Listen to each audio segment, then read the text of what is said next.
मराठी भाषा एकेडमी इस YouTube channel पर सभी दोस्तों का स्वागत है। दोस्तों, मैं प्रोफेसर सलमान सैयद पुसद यहाँ से आप सभी को मराठी के बारे में इन्फॉर्मेशन देने वाला हूँ। इसके पहले हमने 10वीं बोर्ड संयुक्त मराठी परीक्षा इसके बहुत सारे बोर्ड के पेपर के विश्लेषण देखे हैं। आज उसी के सीक्वेंस में, उसी के तरतीब में उपयोजित लेखन बोर्ड के पेपर में जो संयुक्त मराठी है उसमें चौथे नंबर का विभाग है उपयोजित लेखन। उपयोजित लेखन मतलब होता है कि उसमें पत्र लेखन, निबंध लेखन, जाहिरात लेखन, कथा लेखन, ये सभी टॉपिक उसमें आते हैं। उपयोजित लेखन में का जो पहला प्रश्न रहता है वो पत्र लेखन रहता है और उसके बाद में दूसरा आ रहता है। तो आ में 4 ऑप्शन रहते हैं दोस्तों। एक रहता है कथा लेखन, बातमी लेखन, गद्य आकलन। तो ये चारों में से कोई एक लिखना पड़ता है हमको। या तो तुम कथा लेखन लिखो, या फिर जाहिरात लेखन लिखो, या बातमी लेखन लिखो, या फिर गद्य आकलन। ये चारों में से एक लिखना पड़ता है और चारों को मतलब ये चारों को एक चार मार्क है, मतलब चार मिला के, क्योंकि एक लिखना है तो 4 मार्क के लिए क्वेश्चन है। तो उसी में का आज हम देखने वाले हैं कथा लेखन। कथा लेखन मतलब कहानी लेखन।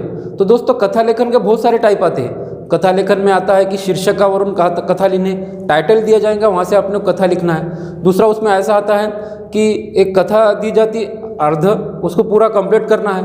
एक कथा ऐसी आती है कि पूरा पहले का दिया जाता है और आखिरी का कंप्लीट करना है। पूर्वार्ध मतलब पहला दिया जाता है और आखिरी का लिखना पड़ता है। उसके बाद में उत्तरार्ध दिया जाता है आखिरी का और पहले का कंप्लीट करना है। और कुछ आता है कि मुद्दों के आधारे कथा लिखो, कुछ आता है शब्दों के आधारे कथा लिखो। तो आज हम देखने वाले कथा लेखन। कथा लेखन में दोस्तों मतलब कथा लेखन ये सभी को मालूम रहती है। आप जितने भी दोस्त ये वीडियो देख रहे हैं, खासतौर पर 10वीं के, उन सबको वो कथा मालूम है जो बोर्ड के पेपर में आती है। सिर्फ आप लोग को इतना करना है कि वो जो शब्द रहते हैं कथा लेखन में, वो शब्दों को मतलब एक शब्द है तो उसके ऐसे 3-3 शब्द बना के पूरी कथा अपने को बड़ी बनाना है। उदाहरण में जैसा वो आप सभी को मालूम है कि एक जंगल प्यासा कौवा था एक जंगल में, वो खूब घूमता, फिर उसको एक मटका दिखता वहाँ पे, वो मटके में क्या करता, वो चोट से पत्थर डालता और पत्थर से फिर पानी ऊपर आता, तो फिर वो पानी पीता हो, मतलब वो प्यासा कौवा रहता। तो यहाँ पे बतलाया जाता कि मैं शक्तीपेक्षा युक्ती महत्वाची।